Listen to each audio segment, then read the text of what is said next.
हरे राम राम राम हरे हरे, हरे कृष्ण कृष्ण कृष्ण हरे हरे। हरे राम राम राम हरे हरे, हरे कृष्ण कृष्ण कृष्ण हरे हरे। हरे राम राम राम हरे हरे, हरे कृष्ण कृष्ण कृष्ण हरे हरे। हरे राम राम राम हरे हरे, हरे कृष्ण कृष्ण कृष्ण हरे हरे। पुंडलिक वरदे हरि विठ्ठल, श्री गुरु ज्ञानदेव तुकाराम, पंढरीनाथ भगवान की जय। माऊली ज्ञानेश्वर महाराज की जय। जगद्गुरु तुकाराम महाराज की जय। ब्रह्मनिष्ठ गुरुवर्य रंगनाथ महाराज की जय।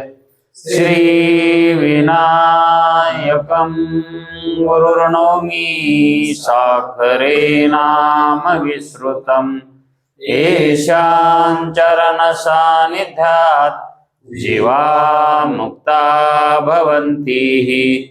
साखरे वंशविख्यातं ज्ञानदान परायणम्, विनायकं गुरुर्वन्दे भवबन्धविमुक्तये। श्रीरङ्गनाथं गुरुराजवर्यं मुमुक्षूणां ज्ञानदानेकदक्षं,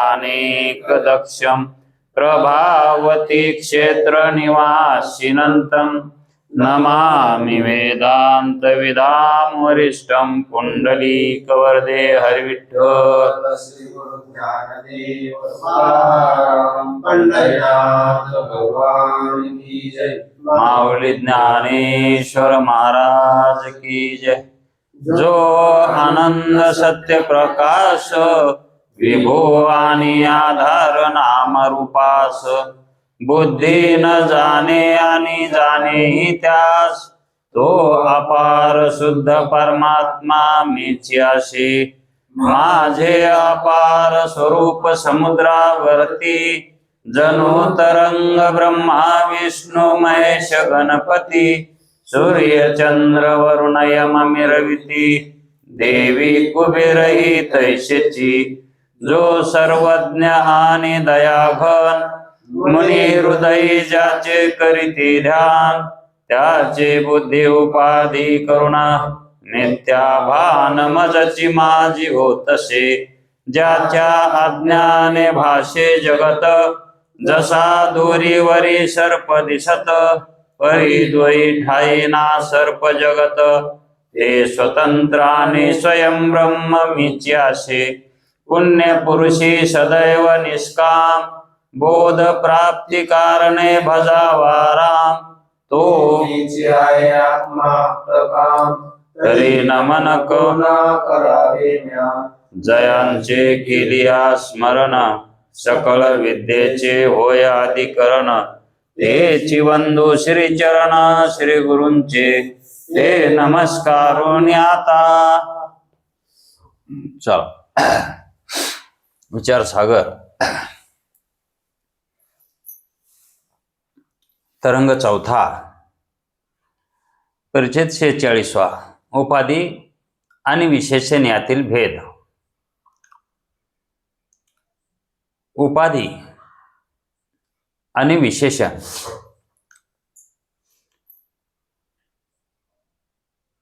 या ठिकाणी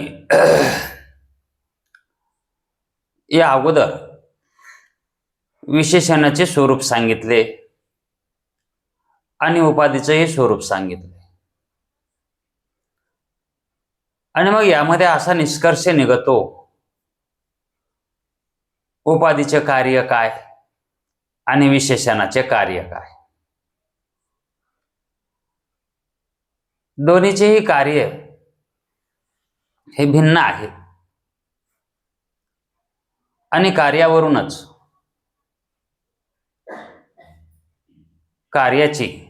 कार्यावरूनच कारणाची सिद्धी लागत असते। मग उपाधीचं कारण जर बघितलं, कार्य जर बघितले उपाधीचे, तर ती कार्य काय करते, तिचा स्वभाव काय आहे आणि तिचं स्वरूप काय आहे, ती स्वरूपाना कशी आहे आणि तिचं जसं स्वरूप असेल तसं ती कार्य करते का. कारण उपाधी ही जी जीवाला भेटलेली आहे ती उपाधी त्रिगुणात्मक आहे.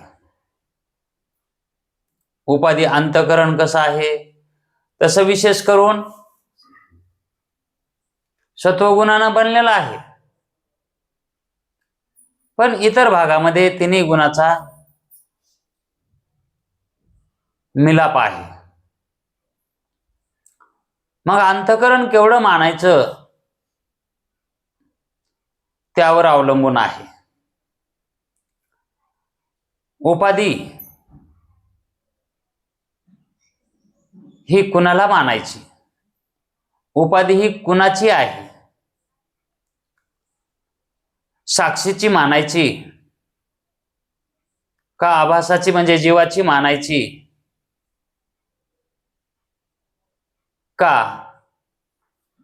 विषय चैतन्याची मानायची.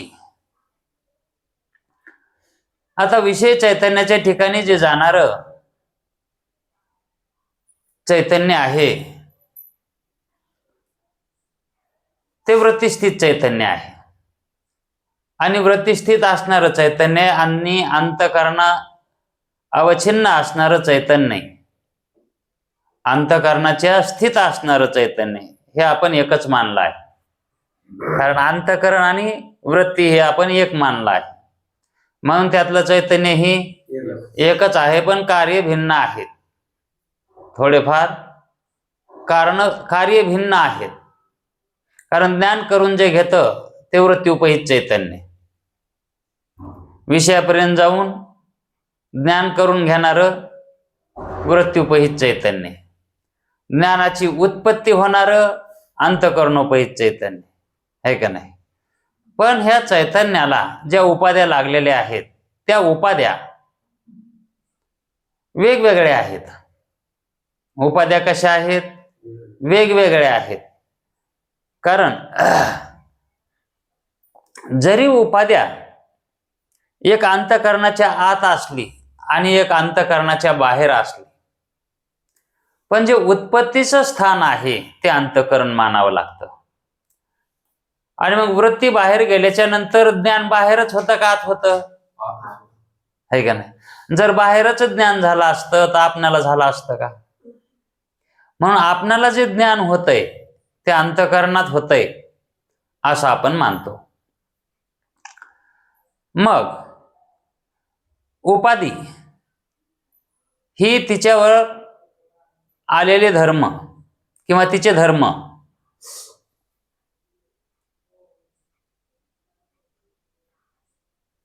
हे जे उपहित आहे त्या उपहितावर घालवीत नाही, पण ज्ञान करून देते, त्याला उपाधी मानायचं. ज्याचं ज्ञान झालं, ज्याचे ज्ञान झाले ते ज्ञान दुसऱ्याचेच आहे, ते तिचे आहे का. तिनं तिचं ज्ञान करून दिलं नाही, विशिष्टाचं ज्ञान करून दिलं, उपहिताचं ज्ञान करून दिलं. मग उपाधी आणि विशेषण ही दोन्हीही व्यावर्तक असतात. उपाधी कशी आहे, व्यावर्तक म्हणजे वेगळं करून दाखविणारी आहे. तिचं स्वरूप कसं आहे, वेगळं करून दाखविणारी आहे. आणि विशेषण ही दोन्हीही व्यावर्तक आहेत. विशेषणी काय करायले? विशिष्टाचं ज्ञान करून द्यायले. मग उपहिताचे ज्ञान करून देणारी उपाधी आपले धर्म उपहितावर घालवीत नाही. उपहिताचे ज्ञान करून देणारी जी उपाधी आहे ते आपले धर्म विशेषावर घालून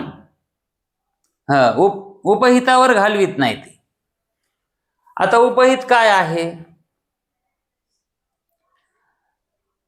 त्या अंतःकरण स्थित असणारं जे चैतन्य आहे ते उपहित आहे. आणि त्या चैतन्याच्या ठिकाणी ती धर्म घालवीत नाही. तिचे धर्म आणि विशेषणही घालवीत नाही आणि उपाधीही त्याच्या ठिकाणी घालवीत नाही. आणि विशेषण आपले धर्म विशेषावर घालून विशेषाचे ज्ञान करून देते. विशेषण काय करतं? विशेष्यावर आपले धर्म घालतो. आता विशेष्य काय आहे? तर विशेष्य आत्मा आहे. विशेष काय आहे? आत्मा आहे. कारण अंतःकरणाला अधिष्ठान असणारा आत्माच आहे का नाही? म्हणजे अंतःकरणोपहितचे चैतन्य आहे. अंतःकरणोपहित म्हणजे उपहित जे आहे त्या उपहितावर धर्म घालवीत नाहीत. कोण घालवीत नाहीत? हे दोन्ही बी. त्या आत्म्यावर धर्म घालवीत नाही. मग हे धर्म कोणावर घालायले? तर विशिष्टावर घालायले. कोण आहे विशिष्ट? जीव. विशेषण आणि उपाधी यांचे जे धर्म आहेत तर यांचे धर्म हे विशेषावर घालवावेत नाही. यांनी आत्म्यावर घालवावेत ना. पण कोणावर घालवायले? तर जीवावर घालवायले. मग आता जीवावर जर यांनी यांचे धर्म घातले तर जीव काय म्हणेल? मग मी तसाच आहे. उपाधी जशी आहे तसाच मी आहे आणि विशेषण जसं आहे तसाच मी आहे. मग हे जीवानं मानणं हे त्याच्या हिताचं आहे का? कारण उपाधी कशी आहे? स्वरूपानं कल्पित आहे, मिथ्या आहे का नाही? आणि तिचे धर्म कसे आहेत? नाशवान, उत्पत्तीवान आहे का नाही? मग तेच जर धर्म त्या आभासावर तिनं टाकले त्या उपाधीनं तर त्या आभासाला कोणतं ज्ञान होणार? मग आणि ती वेगळी राहते. ते धर्म त्याच्यावर टाकून ती वेगळी राहते. म्हणजे तिचे जे धर्म आहेत का ते दुसऱ्यावर टाकून देते. आणि मग त्याच्यावर टाकल्यावर त्या आभासाला तिच्या धर्मानं युक्त ज्ञान होतं. म्हणजे तिचे धर्म जे आहेत ते दोषवान आहेत आणि दोषवान धर्म ते जीवावर टाकले म्हणून जीव कसा झाला? दोषवान झाला. आणि तसंच हे विशेषण बी काय करतं? ते विशेषण ही त्या उपाधीसारखं उलट त्या उपाधीच्या ते वेगळं राहत नाही. ते त्याच्यामध्ये बसून ते त्या ठिकाणी त्याला मानायला लावतं की मी असाच आहे म्हणून. उपाधी तरी वेगळं राहून त्याला ज्ञान करून देते, त्याच्यावर धर्म टाकते. हे वेगळं राहून नाही करीत. हे विशेषण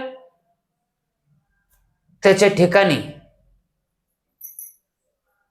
आभासाच्या ठिकाणी ते धर्म सदोदित वर्तमानकाली सुद्धा विशेषण त्या ठिकाणी असतं.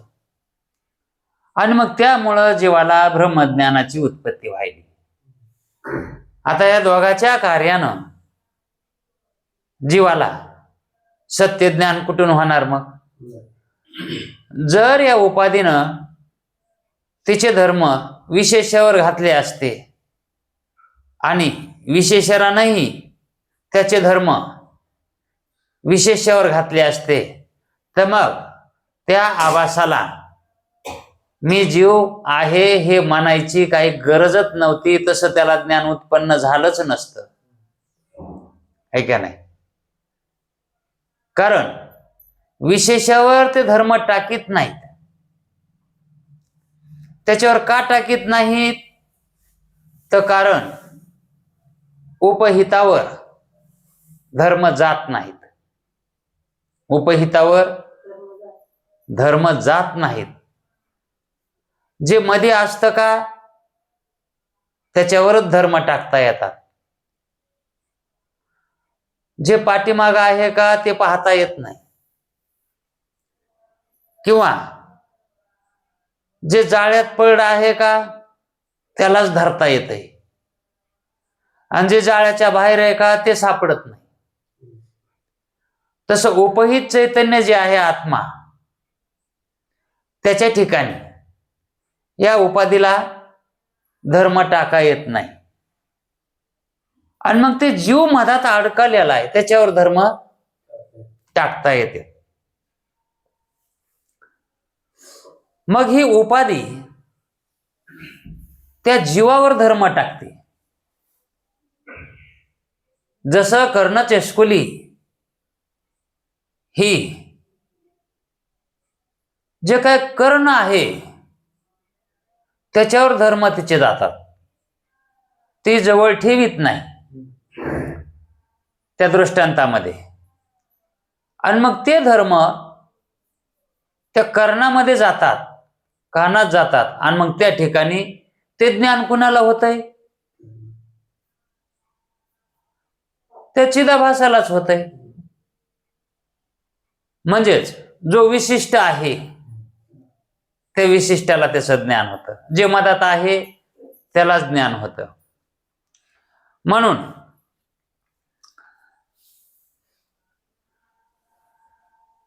विशेषण आपले धर्म विशेषावर घालून विशेषाचे ज्ञान करून देते. विशेषण, आता हे विशेषण हे कोणावर? विशेषावर धर्म टाकतं. आता विशेष काय आहे? तिथं आत्मा आहे, आणि अंतःकरण ही विशेषच आहे, कारण तिथं विशेष ज्ञानाची उत्पत्ती होते.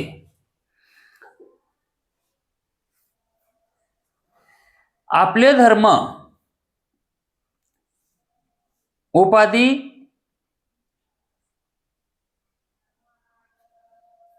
आणि विशेषण आपले धर्म विशेषावर घालून विशेषाचे ज्ञान करून देते. उपाधीच्या उदाहरणातील कर्णचेष्कुली आपले धर्म उपहित जे श्रोत्र त्याचवर घालवीत नाही.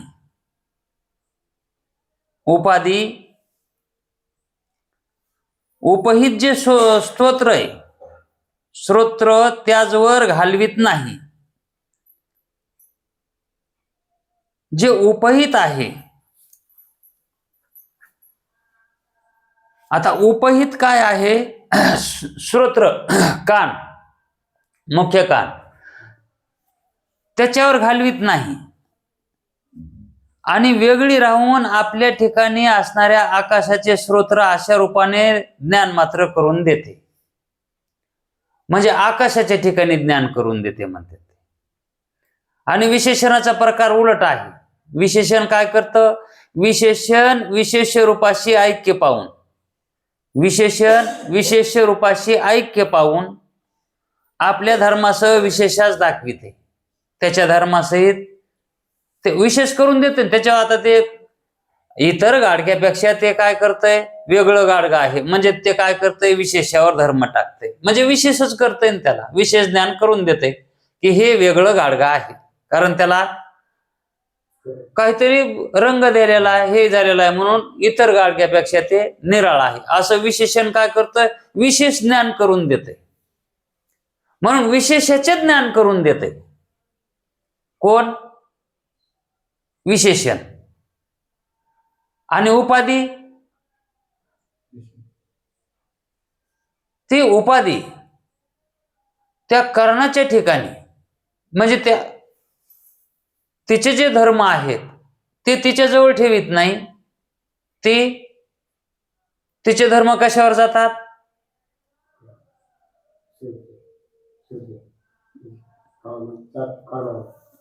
हा, ती ओळ कुठे आहे?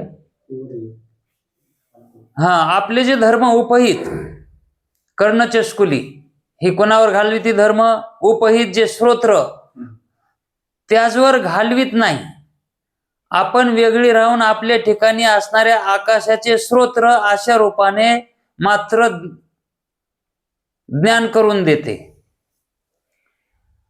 विशेषणाचा प्रकार उलट आहे. त्याच्या उपाधी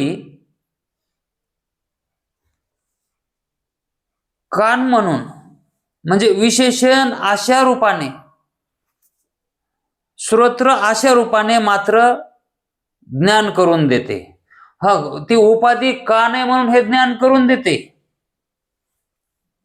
उपाधी ती कान आहे म्हणून हे ज्ञान करून, स्तोत्र अशा रूपाने ज्ञान करून देते. कान आहे म्हणून असं ती उपाधी, पण ते धर्म तिच्या जवळ ठेवीत नाही. ते आकाशाच्या ठिकाणी मधात जो कानाचा मधला आकाश रूपी जो भाग आहे त्याच्या ठिकाणी ते धर्म घालवित आहे.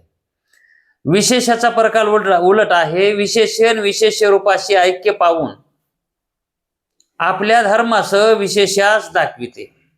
हे नील घटाच्या उदाहरणावरून स्पष्ट करून सांगितले आहे.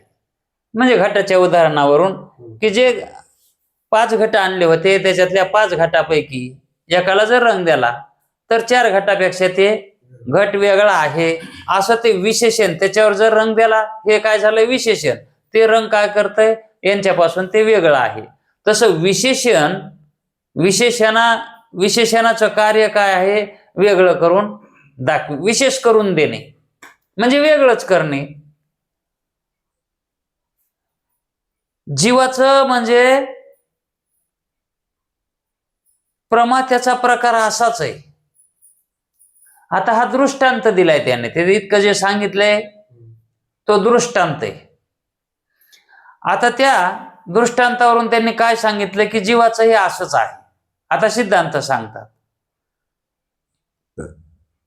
पुढील व्याख्यान लक्षात येण्याकरता परमात्याचा प्रकार दाखवितो. म्हणजेच जीवाचं असंच झालंय. आपण काल बघितलं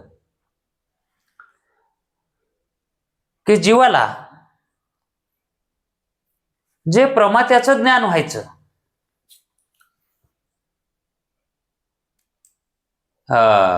कोणाचं? प्रमाज्ञान व्हायचं. जीवाला प्रमाज्ञान व्हायचं, तर प्रमाज्ञान व्हाय नाही. कोणतं ज्ञान व्हायले? तर भ्रमज्ञान व्हायले. मग भ्रमज्ञान जीवाला का व्हायले?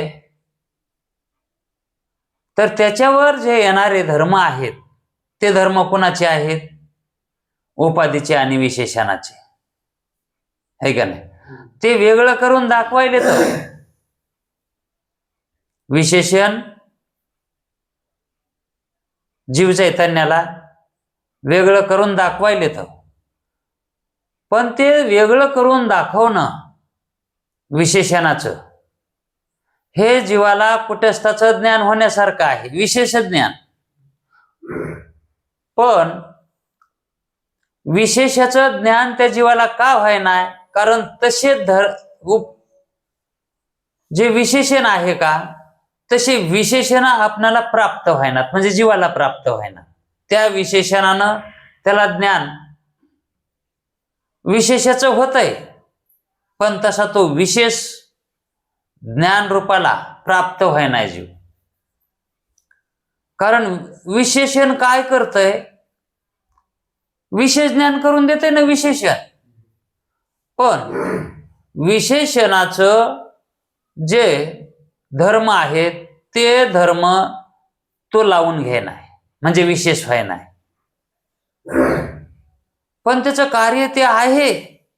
आता ज्ञानाचं जे ज्ञान आहे ते ज्ञानाचं कार्य काय आहे? अज्ञान घालविणे, है का नाही? मग ज्ञान हे जरा विशेषण, ज्ञान हे विशेषण धरा. मग ते ज्ञान जर विशिष्टाच्या ठिकाणी प्राप्त झालं तर त्या विशिष्टाला काय करून देईल? विशेष ज्ञान करून देईल. कोणतं ज्ञान विशेष करून देईल त्याला? की तुझं स्वरूप जे तू मानायला असते ते नाही. ज्ञानात काय सांगितलंय? जीव ब्रह्मरूप आहे, जीव आत्मरूप आहे. हे ज्ञान जर जीवाला झालं तर जीव काय होईल? आत्मरूप मानेल ना, ब्रह्मरूप मानेल. पण जीवाला ते विशेषण तसं प्राप्त होईना झाले. जीवाला तसं विशेष ज्ञान प्राप्त व्हायना झाले. मग अनेक त्या ठिकाणी दोष असतील किंवा काही प्रतिबंध असतील, म्हणून त्याला ते विशेष ज्ञान व्हायना झाले, म्हणजे विशेषण तसं मिळाना झाले. पण विशेषण त्याच्यावर धर्म टाकतंय, ह्याच्यात काय वाद नाही. असंच हे जीवाचं झालेलं आहे, म्हणून जीवबद्ध आहे म्हणतात. आणि मुक्त व्हायला त्याने विशेषाचे धर्म आपल्यावर घ्यावेत, विशेषणाचे. मग अंतःकरणोपहित चैतन्य, परमातृ चैतन्याचा विचार. काय विचार सांगितलाय त्याने? आता कशामुळे सांगितलाय तो विचार? की चैतन्याचे प्रकार कळाल्याशिवाय, चैतन्याचे प्रकार समजल्याशिवाय आपल्याला प्रमाज्ञान होणार नाही. मुख्य काय आहे? प्रमाज्ञान. आणि ते प्रमाज्ञान हे कोण्या चैतन्याला होतं? ते चैतन्याचे प्रकार या ठिकाणी सांगायलेत. अंतःकरणोपहित चैतन्य, अंतःकरण आणि अंतःकरण उपहित चैतन्य. आता अंतःकरणोपहित चैतन्य आणि अंतःकरण विशिष्ट चैतन्य. आता विशिष्ट चैतन्य हे अंतःकरण स्थित असतं, ते विशिष्ट. आणि अंतःकरणाचा आणि अंतःकरणोपहित चैतन्याचा संबंध नसतो. अंतःकरणाहून जे वेगळं असतं ते अंतःकरणोपहित चैतन्य. आता अंतःकरणोपहित चैतन्य साक्षी, हा कसा आहे? वेगळा आहे का नाही? ते अंतःकरणोपहित चैतन्य. मग त्या अंतःकरणोपहित चैतन्याच्या ठिकाणी कोण कोण येत आहे? साक्षी, आत्मा आणि कुटस्थ चैतन्य. कुटस्थ चैतन्य आपण अलिप्तच मानतो, वेगळंच मानतो. वेगळं म्हणजे जीव चैतन्याचं अधिष्ठान, अंतःकरणाचं अधिष्ठान कुटस्थ चैतन्य. आणि तसाच आत्माही आहे. म्हणजे आत्मा, कुटस्थ आणि एकाच याच्यातले साक्षी, एकाच लेवल मधले, म्हणजे एकाचेच पर्याय नाव मानायचे. मग साक्षी, आत्मा आणि कुटस्थ हे अंतःकरणोपहित चैतन्य आहेत. हे अंतःकरणाच्या मध्ये नाहीत, अंतःकरणाच्या वर चैतन्य आहे. घटाच्या बाहेरचं जे आकाश आहे, घटाच्या बाहेरचा आकाश, हे कोणता आकाश? घटोपहित आकाश. आणि घटाच्या मधलं जे आकाश आहे का, ते घट विशिष्ट चैतन्य आकाश. तसा अंतःकरणाच्या मध्ये जे आभास आहे का, मग तो आभास अंतःकरण विशिष्ट म्हणायचं त्याला. मग अंतःकरण विशिष्टामध्ये प्रमाता, अंतःकरण विशिष्टच कोण? प्रमाता एक, आणि म्हणजे जीव, है का नाही? आणि संसारी एक, म्हणजे कर्ता भोक्ता ज्याला वाटतंय ते संसारी जीव. संसारी जीव तो एक, आणि जीव चैतन्य आणि प्रमाता. आता प्रमाता चैतन्य याच्या ठिकाणी बद्धता आहे, जीवाच्या ठिकाणी बद्धता आहे का नाही? संसारिक जो चैतन्य आहे त्याच्या ठिकाणी बद्धता आहे. मग ते चैतन्य कोणतं मानायचं? अंतःकरण विशिष्ट मानायचं, अंतःकरणोपहित आहे का नाही? मग अंतःकरणोपहित साक्षी आहे आणि आभास कोण झाला? विशिष्ट झाला, त्याच्यामध्ये असणारा. आता हे विशिष्ट आणि उपहित चैतन्य म्हणजे अंतःकरण उपहित आणि अंतःकरण विशिष्ट, हे दोन चैतन्य झाले. आणि मग आता तिसरं काय? अंतःकरण वृत्ती विशिष्ट चैतन्य. आता वृत्ती बाहेर निघते आणि त्या वृत्तीमध्येही चैतन्याचा चिदाभास आहेच, आहे का नाही? मग ते कोण्या चैतन्याचा आहे? प्रमात्याचा. प्रमात्याचाच मानावं लागेल. मग तो प्रमात्याचा चिदाभास वृत्तीमध्ये आहे, कारण अंतःकरणातलीच वृत्ती यायली ना, ती अंतःकरणातूनच यायली ना. म्हणून त्या ठिकाणी अंतःकरणात कोण आहे? प्रमाता आहे का नाही? आणि मग अंतःकरणामध्ये प्रमाता आहे आणि प्रमात्यामधून त्या अंतःकरणातूनच वृत्ती निघालेली आहे. आणि मग ती वृत्ती ज्यावेळेस बाहेर निघते त्यावेळेस त्या वृत्तीच्या ठिकाणी असणारं चैतन्य त्यालाही विशिष्टपणाच येईल की का उपहितपणा येईल? कारण ते वृत्तीमध्येच असते ना. आणि मग जे उपहित असतं ते सामान्य असतं. वृत्तीला उपहित जे आहे ते कसं आहे?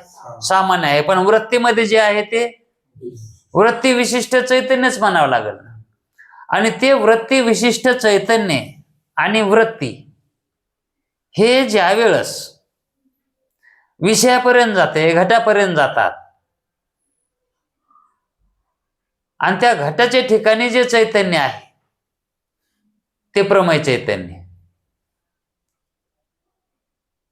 म्हणजे प्रमेय जे विषय आहेत ते प्रमेय आहेत आणि त्याच्या ठिकाणी असणारं चैतन्य आहे का नाही? मग ते प्रमेय चैतन्य आणि वृत्तीमधलं वृत्ती विशिष्ट चैतन्य, या चैतन्याचं एकदेशीकरण म्हणजे हे चैतन्य ज्यावेळेस त्या घटापर्यंत जातं आणि त्या घटाच्या आकाराचं होतं त्यावेळेस त्या ठिकाणी प्रमेय चैतन्य असं त्याचं नाव येतं. वृत्तीतले चैतन्यच काय होणार? तिथं प्रमेय चैतन्य होणार. मग घटादी आता ते प्रमेय चैतन्य झालं. म्हणजे चैतन्याचे कसे प्रकार बदलायले? तर घटादी पदार्थाकार,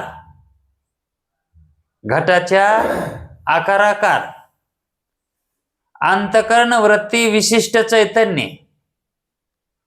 अंतःकरण वृत्तीतलं त्या घटाच्या आकाराचं झालेलं चैतन्य, ते चैतन्य प्रमा चैतन्य. ते कोणचं चैतन्य? प्रमा चैतन्य. म्हणजेच वृत्तीतलं चैतन्य जोपर्यंत वृत्तीत आहे का ते वृत्ती विशिष्ट चैतन्य, पण ते चैतन्य ज्यावेळेस घटाकार होईल त्यावेळेस ते प्रमा चैतन्य होईल. अंतःकरण वृत्ती विशिष्ट चैतन्य, अंतःकरण वृत्ती विशिष्ट चैतन्य आणि जड पदार्थ विशिष्ट चैतन्य. घटाच्या ठिकाणी घट जड आहे आणि त्या जडाच्या ठिकाणी जे विशिष्ट चैतन्य ते प्रमेय चैतन्य. घटाच्या ठिकाणी तिथं वृत्ती नाही गेली तरीही तिथं चैतन्य आहेच ना, अधिष्ठान, घटाचं अधिष्ठान. ते कोणचं चैतन्य? वस्तूच्या ठिकाणी असणार ते प्रमेय चैतन्य. मग ते प्रमेय चैतन्य आणि वृत्तीमधलं असणार वृत्ती विशिष्ट चैतन्य,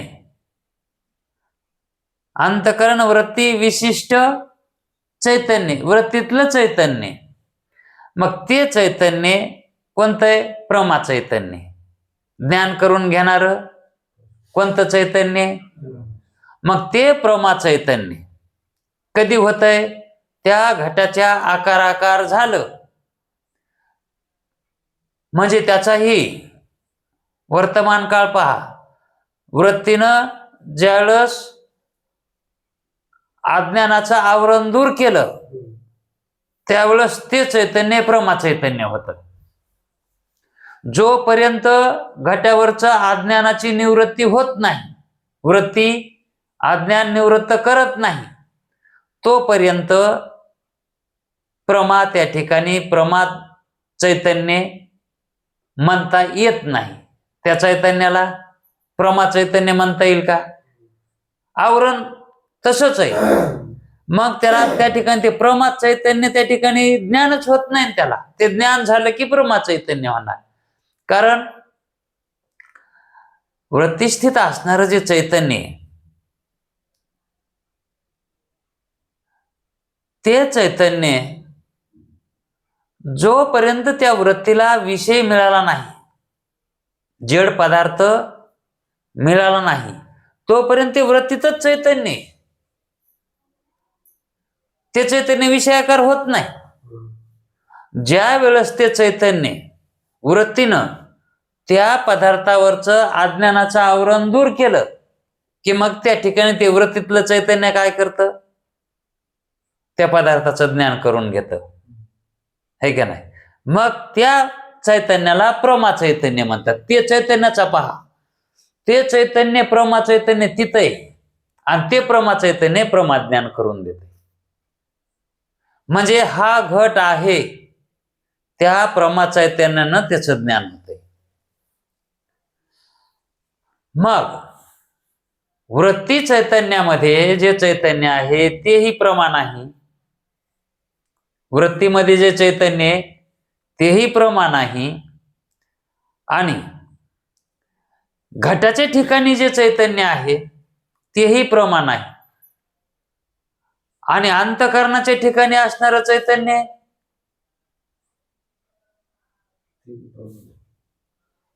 तो प्रमात आहे.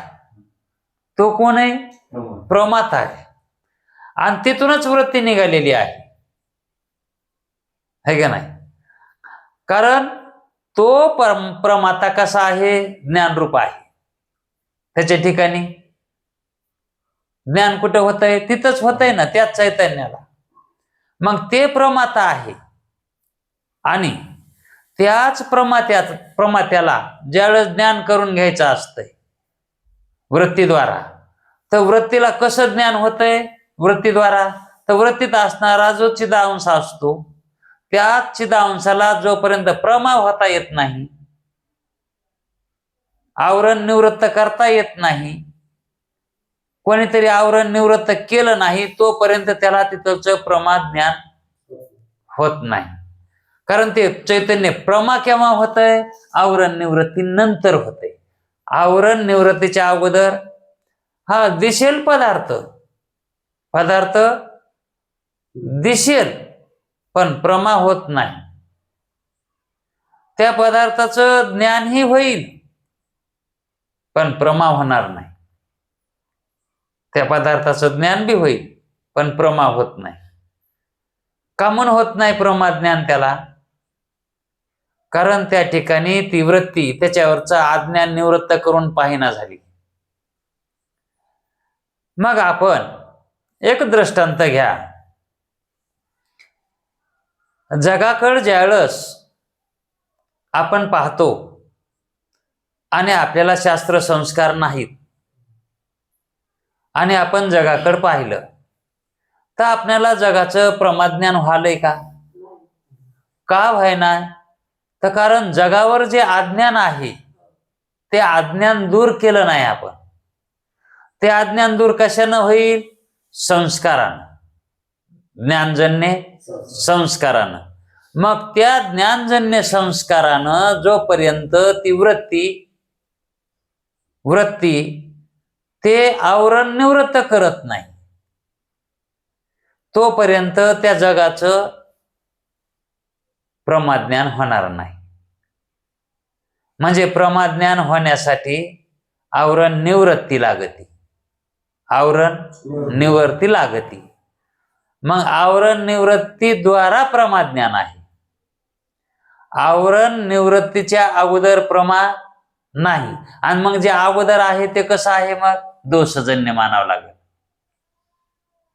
अगोदर जे ज्ञान व्हायले तर ते कसे आहेत? कारण स्वप्नामध्ये आपल्याला स्वप्न हे स्वप्न वाटत नाही. स्वप्नामध्ये स्वप्न म्हणून वाटत नाही. का वाटत नाही? कारण तिथे त्या वृत्तीला, ती वृत्ती कुठून निघालेली असते? अविद्येतून, है का नाही? अविद्येनंच त्या ठिकाणी तो जाणतो ना. वृत्ती उत्पन्न हो की न हो, पण अविद्या वृत्तीनंच तो पाहतो त्या ठिकाणी. पण ते आतल्या आत्याच आहे ना सगळं. मग अविद्या वृत्तीनं पाहतो. अविद्या वृत्तीनं त्या ठिकाणी आवरण निवृत्त होतं का? मग ते आवरण निवृत्त व्हायना म्हणून स्वप्नात स्वप्न वाटायला, प्रमाज्ञान व्हायना.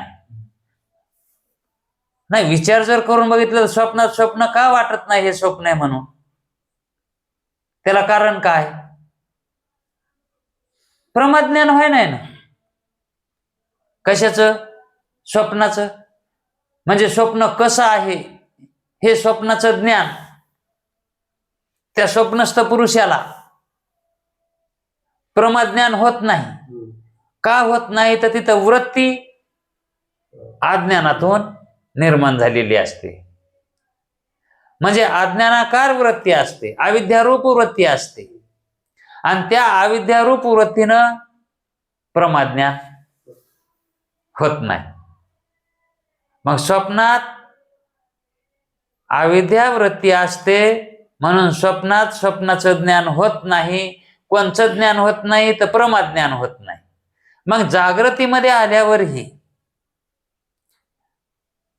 इथं तर अविद्या वृत्ती नाही ना. आता जागृतीत आल्यावर तरी अविद्या वृत्ती आहे का? मग कोणती वृत्ती? प्रमात्याची वृत्ती. पण प्रमात्याला उपाधी काय आहे? अंतःकरणाची आहे. आणि तेही कसं आहे? जड आहे. आणि तेही कसं आहे? पुन्हा दोषवान आहे. आणि मग त्या दोषवान अंतःकरणाची जी परिणाम क्रिया होते, परिणाम रूपता होते अंतःकरणामध्ये, ती परिणामता दोषजन्यच होईल की. मग जशी स्वप्नामध्ये अविद्या वृत्ती निर्माण व्हायली तशीच जागृतीमध्येही अविद्याच वृत्ती निर्माण होणार. आणि मग त्या अविद्या वृत्तीनं जगाकडे पाहिलं तर आपल्याला जगत कसं दिसायले? सत्यच दिसायले. स्वप्नही कसं दिसलं? सत्यच दिसलं. पण जागृतीत आल्यावर स्वप्न मिथ्या का वाटलं?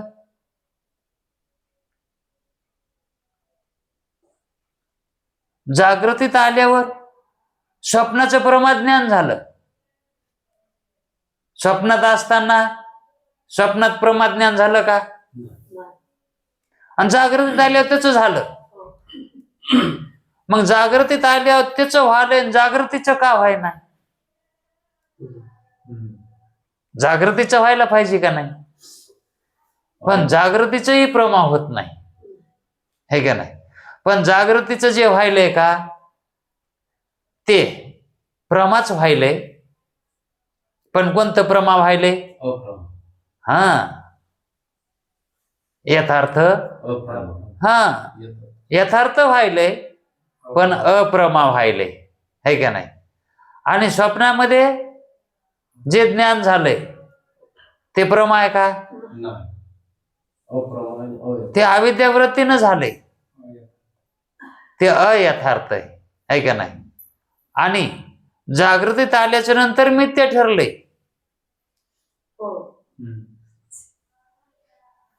म्हणजे स्वप्नात असताना स्वप्न वाटलं नाही, ते काय झालं? अप्रमा. स्वप्नात असून स्वप्न वाटलं नाही, ते झालं अप्रमा.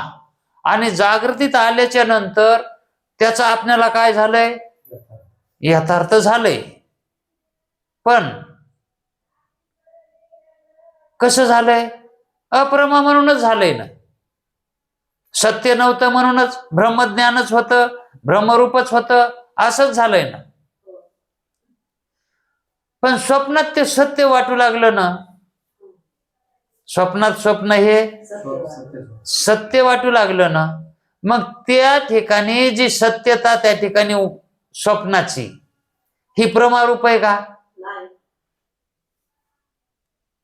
सत्य वाटलं म्हणून काय लय झालं काय चांगलं? मग खोट्याला जर खरं मानलं गेलं तर ही लबाडीच आहे ना. खऱ्याला खोटं मानणं ही लबाडीच आहे, आणि खोट्याला खरं मानणं ही बी लबाडीच आहे ना.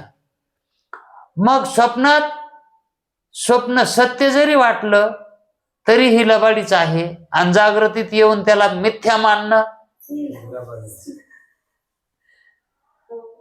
मग अविद्या वृत्तीनं स्वप्नाचं प्रमाज्ञान झालं नाही. मग जागृतीत येऊन त्याचं प्रमाज्ञान झालंय का? ते प्रमा म्हणजे सत्य वाटलं का? अप्रमाच राहिलं. त्याचा तर विचारच सोडून द्या. ते दोन्ही ठिकाणी कसं व्हायलंय? अप्रमाच व्हायलंय, अयथार्थच व्हायलंय आणि अप्रमाच व्हायले. पण जागृतीत आल्यावर जागृती आपणाला यथार्थ वाटायली का नाही? जागृती यथार्थ वाटायली. मग यथार्थ तर मग प्रमा का व्हाय ना? ती यथार्थ आहे ना, खोटी तर वाट नाही ना. जागृती खरी वाटायली ना, मग यथार्थच आहे ना. ती खरी वाटायली म्हणल्या.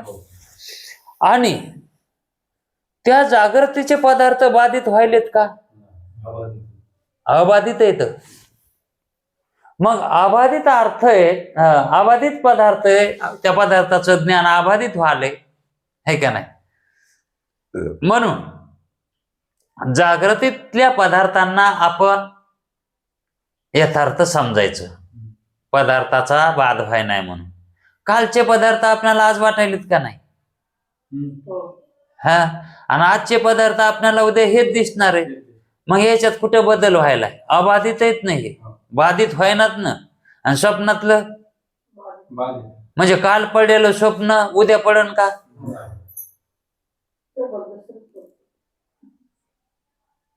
मग हे अबाधित आपल्याला पदार्थाचं ज्ञान व्हायले जागृतीतलं. मग जागृती प्रमा म्हणायला काय हरकत नाही ना. जागृती अबाधित अर्थाला विषय करून देणारं ज्ञान व्हायलंय तिथं, है का नाही? आणि अनुभव कसा यायलाय? यथार्थ अनुभव यायलाय का नाही? मग यथार्थ अनुभव यायलाय जागृतीचा. कसा? इतरचे पदार्थ सत्य आहेत. कालही पाहिले होते, आजही दिसायलेत, आणि उद्याही हेच राहणार आहे. मग हे ज्ञान प्रमा आहे का नाही? अबाधित अर्थाला विषय करणार जागृतीतलं. व्याख्या तशी सांगितली ना. कारण यांनी प्रमा काय सांगायलेत हे,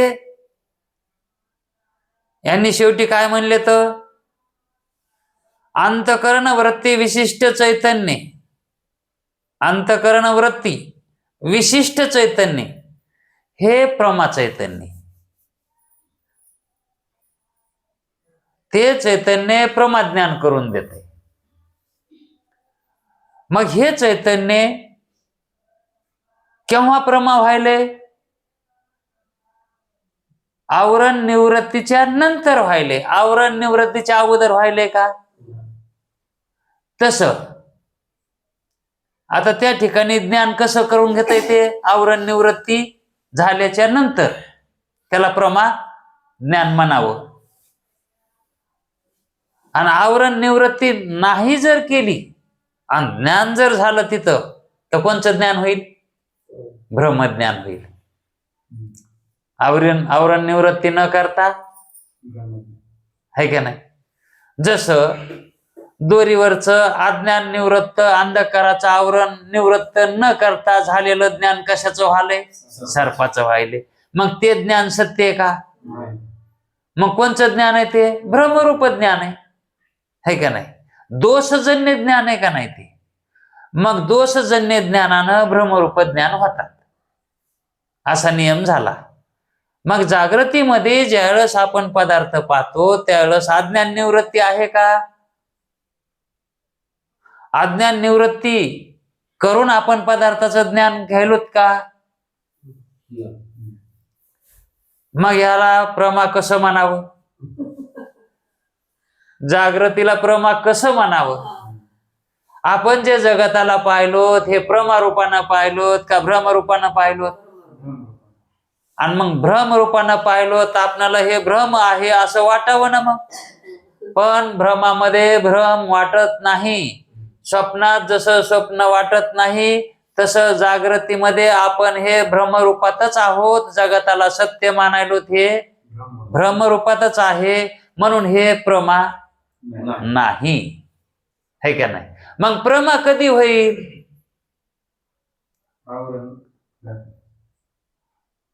अंतकरण वृत्ती विशिष्ट चैतन्यानं ज्यावेळेस आपण ज्ञान करू, अंतकरण वृत्ती विशिष्ट चैतन्यानं ज्यावेळेस आपण ह्या पदार्थाचं ज्ञान करू त्यावेळेस आपल्याला प्रमाज्ञान होईल. पण प्रमाज्ञान कधी होतं? आवरण निवृत्त झालं तर. मग अंतकरण वृत्तीतलं चैतन्य कधी ज्ञान करून घेतय? ते प्रमा व्हालय आवरण निवृत्त झालं तरच, नाहीतर त्याला ज्ञान होत नाही. म्हणून ते विपरीत ज्ञानाला परिणामाला पावते, ब्रह्मज्ञानाची उत्पत्ती होते.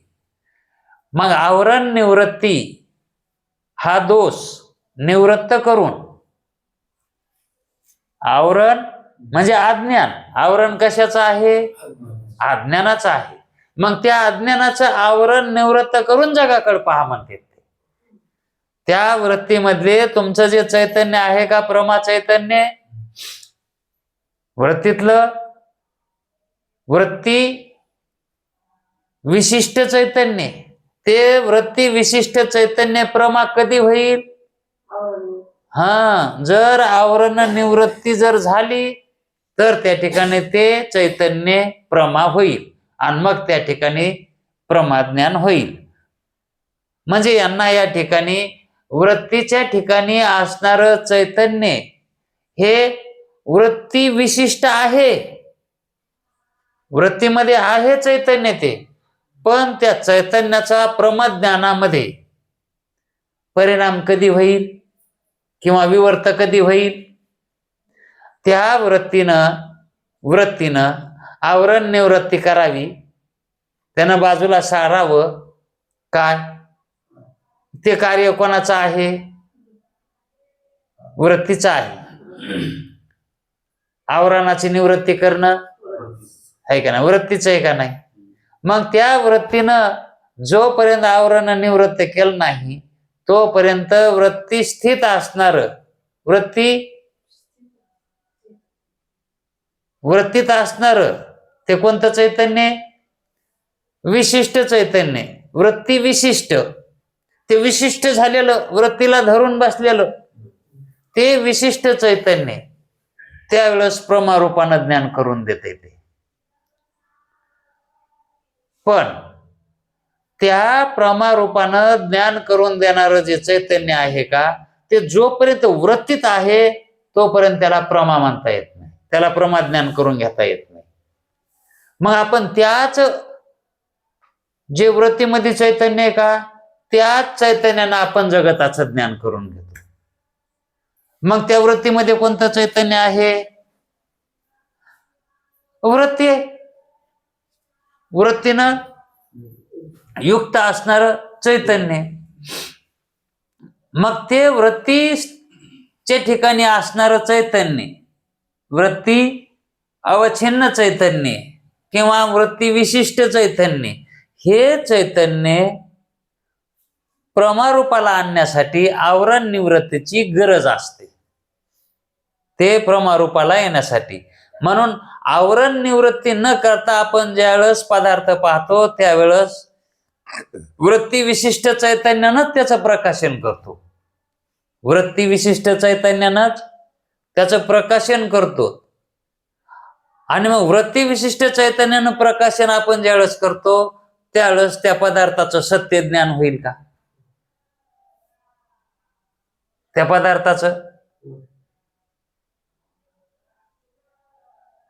कारण आवरण निवृत्त म्हणजे अंधकाराचा नाश करून ज्यावेळेस आपण त्या खोलीमध्ये पाहू त्यावेळेस आपल्याला स्पष्ट दिसेल. पण अंधारामध्ये आपण ज्यावेळेस पाहू त्यावेळेस स्पष्टता येणार नाही, पदार्थाचं ज्ञान होणार नाही, है की नाही? तसं अज्ञानाचं आवरण निवृत्त न करता आपण जगाकडे पाहू तर आपल्याला जगताचं स्पष्ट ज्ञान. तर मग परमात्म्याचं कसं होईल? आणि आपल्याला कशाचं ज्ञान करून घ्यायचंय? परमात्म्याचं ज्ञान करून घ्यायचंय. आणि आवरण कशावर आलेलं आहे? आवरण कशात आहे? आवरण जे आहे ते आवरण कुटस्थाच्या ठिकाणी आहे. आवरण कुठे आहे? कुटस्थ चैतन्यावर, आहे का नाही? म्हणजे आभास आणि कुटस्थ चैतन्य ह्या दोघाच्या मधात काय सांगितलं होता? आवरणाचा पडदा सांगितला होता. मग आता या ठिकाणी कुटस्थाला त्रास आहे का आभासाला त्रास आहे? दुःख कोणाला आहे? आभासाला आहे. मग आता आवरण कोणाच्या ठिकाणी मानायचं? आभासाच्या ठिकाणी आवरण मानायचं का कुटस्थाच्या ठिकाणी? हा, मग त्या आभासाला ज्ञान करून घ्यायचंय. कोणाचं घ्यायचंय? कुटस्थाचं घ्यायचंय. मग त्याला आडवं काय आलंय? मग कोणावर आवरण आहे ते? हा, अहो घट आहे पुढी आणि त्या घटावर अंधाराचं आवरण आहे. हा, मधात आडवं काय आहे? अंधार आहे किंवा एखादा पडदा आहे आणि त्या पडद्याच्या अलीकडे आपण आहोत. मग ते आवरण आपल्यावर आहे का त्या घटावर आहे? पण प्रथम दर्शनी वाटते नाही माझ्यावरच आवरण आहे का नाही? ज्याचं ज्ञान करून घ्यायचंय त्याच्यावर आवरण असतं. ज्याचं ज्ञान करून घ्यायचंय त्याच्यावर. मग ते ज्ञान करून घेता वेळस हे कुटस्थाच्या आणि आभासाच्या मध्ये हे अज्ञानाचं आवरण आहे. मग ते आवरण कुटस्थ निवृत्त करणार का आभास निवृत्त करणार? कोणाला गरज आहे त्याची? ज्याला गरज असेल. आता ज्याचं पोट दुखायलंय, है का नाही? कारण बुद्धीच्या ठिकाणी कोण आहे? है का नाही? आणि मग दुःख देणारे त्रिगुण हे कोणाच्या ठिकाणी येतं? बुद्धीच्या ठिकाणी येतं. आणि ती बुद्धी धर्म कोणावर टाकायली? आणि ते आभासानं मानल्यामुळं आभासाला सत्य ज्ञान व्हायलंय का?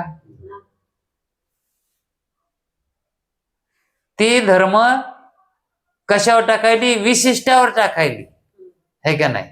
मग तेच बुद्धीचे धर्म, त्या बुद्धीचे धर्म, उपाधीचे धर्म जर विशेषावर गेले तर त्या बुद्धीला कोणचं ज्ञान होणार?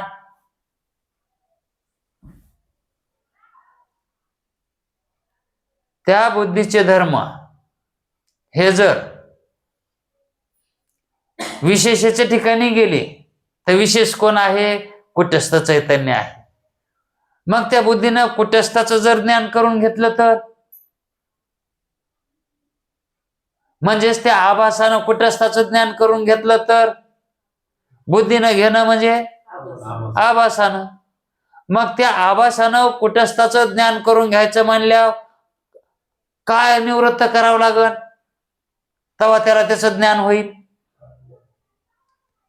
मध्ये आवरण कशाचं आहे का नाही, म्हणजेच अविद्येचं, अज्ञानाचं आवरण आहे.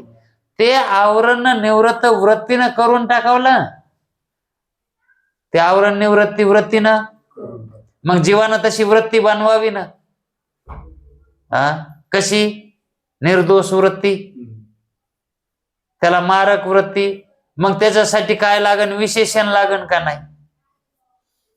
त्याच्यासाठी ते पडदा फाडण्यासाठी काय चाकू, बर्च्या, सुरी याचा त्यानं अवलंब करावं ना. मग त्या अज्ञान निवृत्तीचे काय आहे? तर शस्त्र, हे शास्त्र आहे. मग शास्त्र श्रवण करावं ना त्याला, हेच शस्त्र आहे का नाही अज्ञान निवृत्तीचं. मग त्याच्याच्यानं ते अज्ञान निवृत्ती करावी आणि मग त्या ठिकाणी त्या आभासाला कुटस्थाचं ज्ञान कसं होईल? प्रमारूप होईल. प्रमा कधी होतंय? अज्ञान निवृत्ती झाली की त्या ठिकाणी प्रमा होतंय, त्याला प्रमा म्हणायचं. जोपर्यंत अज्ञान निवृत्ती होत नाही तोपर्यंत प्रमा होत नाही. तेच यांना इथं शेवटी तसं म्हणलेत की घटादी पदार्थाकार, घटाच्या आकाराकार अंतकरण वृत्ती विशिष्ट चैतन्य, ते विशिष्ट चैतन्य त्या पदार्थाच्या आकाराचं व्हावं लागतं. आणि त्या पदार्थाच्या आकाराचं होण्यासाठी त्या पदार्थावरचं आवरण निवृत्त व्हावं लागतं. आणि ते आवरण निवृत्त झालं तर त्या चैतन्याला त्याचा आकार धरता येते आणि त्यावेळेस ते चैतन्य प्रमाज्ञान करून घेते. मग ते प्रमाज्ञान ते यथार्थ ज्ञान आहे. ते प्रमाज्ञान काय आहे? यथार्थच ज्ञान आहे. आणि तेच यथार्थ ज्ञान करून घेण्यासाठी या ठिकाणी हे प्रक्रिया सांगायले. तर आणखी त्याचा सारांश पुढं सांगायचा राहिला. फक्त आता या ठिकाणी हे 5 जे प्रकार सांगितलेत चैतन्याचे त्याच्यावरच आपण बोललो. उद्या आणखी याच्यावर आपण बोलू. आता वेळ झालाय. पुंडलिक वरदे हरी विठ्ठल.